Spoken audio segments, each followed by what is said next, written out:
इन सांझी जे सन्नाटे में तुझे वारन जे वर जो कसम ये कारा कुत्ता घूरन था जड़ सूअर थो ललकार करे उन हुंदे लाल गुलाबी लबता याद अचन दीवाने के छुद लाल लहो जे लाउन में तो अक्सर सांत जी लालिए जा ऐ संगरम जा था साध वजन तो पेरन ने निहारियो थो तुझे चरण के तो सारिया मां ऐ पासे वर के पुकारिया मां ई संगी ने हुई अटकड़ियों जड़ तुझे गांव में चूड़ियों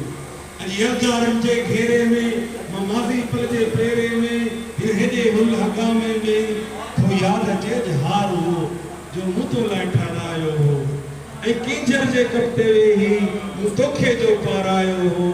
ऐ पोए चयो मैं सरता तुझा नेण समंदर आहे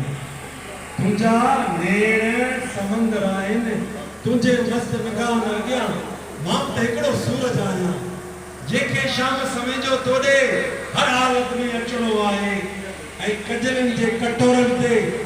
कटपुतली वांगुरु नचणो आहे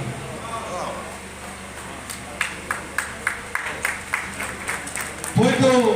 मुंह ते हथ ॾेई केॾा टैगर न जाना वदा चई तो रो आयो पो पारस जड़ नचण सां तो लुड़कब सोन बनाया ऐ रात जो तुझे बुरकुन ते बेबक शहर जो भरियो हो ऐ उबता तुझे जलवन जा आसार आया पे धरती ते सब दीप तुझा मंदिर जा सब फूल खिलिया गुलशन जा सब रंग मिलिया राम के मां तोखे जेरो चाया थो उन लाए वरी वरजाया थो ही राजादार जो न्याणियो मुखा पो भी उड़ंदी जैसी ख्वाब आजाद न थींदा सरबत तुझा बेखाना जैसी ताई आबाद न थींदा